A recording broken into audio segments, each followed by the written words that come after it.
This year has been an incredible year at the museum. One of the accomplishments that I'm most proud of is that we've been able to increase our attendance.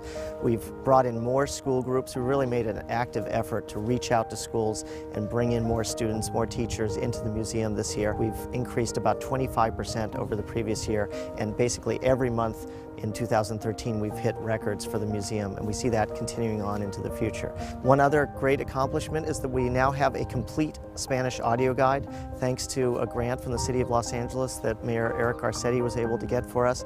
We are now the largest and most comprehensive Spanish language Holocaust museum in the world, and given the number of Spanish speakers here in Los Angeles and the number of visitors we have to the museum who want this audio guide, I think it's a terrific advance for our museum. And then this is the year that we've merged with Remember Us. Remember Us is an organization that's really taken the community by storm with innovative programming like the Bar Mitzvah Project, the Righteous Conversations Project, Lado Vado, and many other programs. Really, Remember Us and Sam Huttman have been on the cutting edge of Holocaust education, developing programming that brings people in close contact with survivors. I'm just so excited because the museum is now poised with our new director to take off into the future and really grow and accomplish our mission, which is to commemorate and to educate about the Holocaust.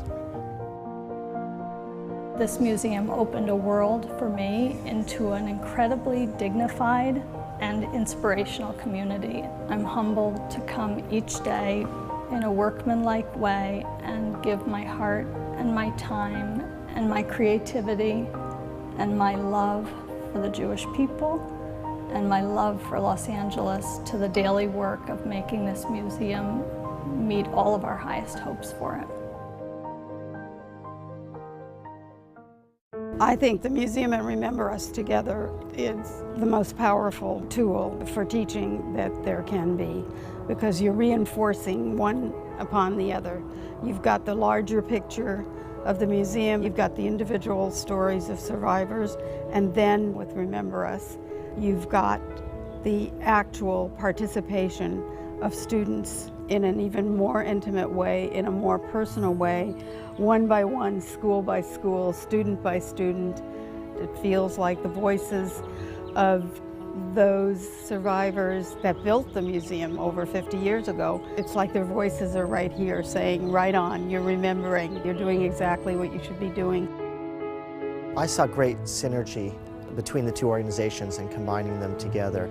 Our museum, its mission is to commemorate and educate about the Holocaust, and that's exactly what Sam Huttman has been doing at Remember Us these past few years. Remember Us is a set of wonderful programs, but it didn't have a permanent home. It didn't have the brick and mortar. It didn't have a place for people to connect after they went through the program. We have a lot of people who come into the museum and they learn about the Holocaust, and then they say, well, I want to learn more. I want to do something else.